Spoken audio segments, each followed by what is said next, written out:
God, humanity is so divided. We're just so different from one another. Actually, from a genetic standpoint, we're incredibly similar. Well, that's easy for you to say. We're literally genetically identical clones of each other being used to illustrate a point.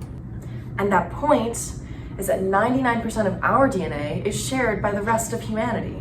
Huh. So then, what's the 1%? I thought you'd never ask. God, I should have never asked. When we talk about human genetic diversity, it's important to remember that this diversity can manifest itself in a variety of different ways, including allelic variation or single nucleotide polymorphisms, also called Snips. English, please. So, you've got DNA, right? The genetic code that makes us who we are. You can group functional chunks of DNA into units called genes. Humans have something like 20,000 genes, most of which are all the same. What do you think of these genes? Very funny. Now, some genes can come in multiple versions, called alleles. It's like a different color of the same thing. It serves the same purpose, but it looks a little different and will have different DNA, contributing to genetic variation. Oh, so allelic variation would be all the different colors a gene can come in. Exactly. And the color palette changes size depending on the gene. A chromosomal Picasso. All right, now let's talk SNPs. Like scissors?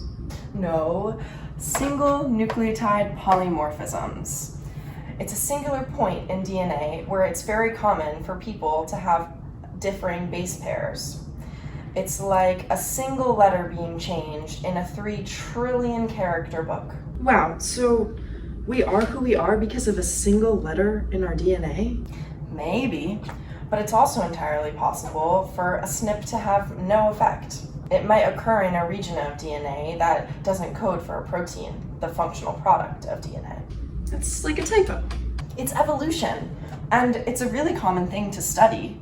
We can pinpoint these specific locations in DNA where people have common differences and try to link them with a common trait that these people might display.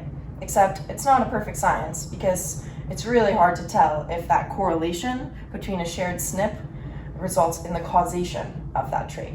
Wow, my genome is just sprinkled with a touch of my evolutionary past and individual uniqueness. Sprinkled, yes, but more so clustered. Take a look at this. Ugh, my chromosomes and all their little hotspots. What's circled? Only the most diverse region of the human genome with hundreds of different alleles and more SNPs than anywhere else. Oh, so this is all the stuff that makes us look different from each other? No, not at all. That's a common misperception, but visual differences like hair color or skin color actually account for very little genetic variation, and anyone who tries to oversell their importance is probably racist. The most variable aspect of a human being is their immune system. Their immune systems? Yes, the major histocompatibility complex. Major histo, what now?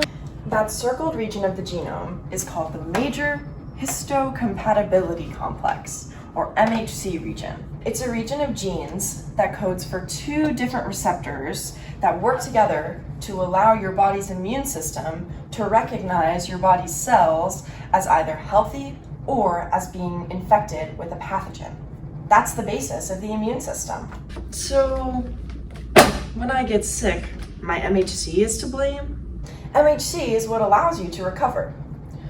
Your body can't fight off a pathogen if it doesn't know it's there. And all of your body's cells, while they may be infected with a pathogen, your immune system has no way of knowing that unless there can be some sort of communication. So, when you get sick and a pathogen enters your cells, it brings along some of its own little proteins.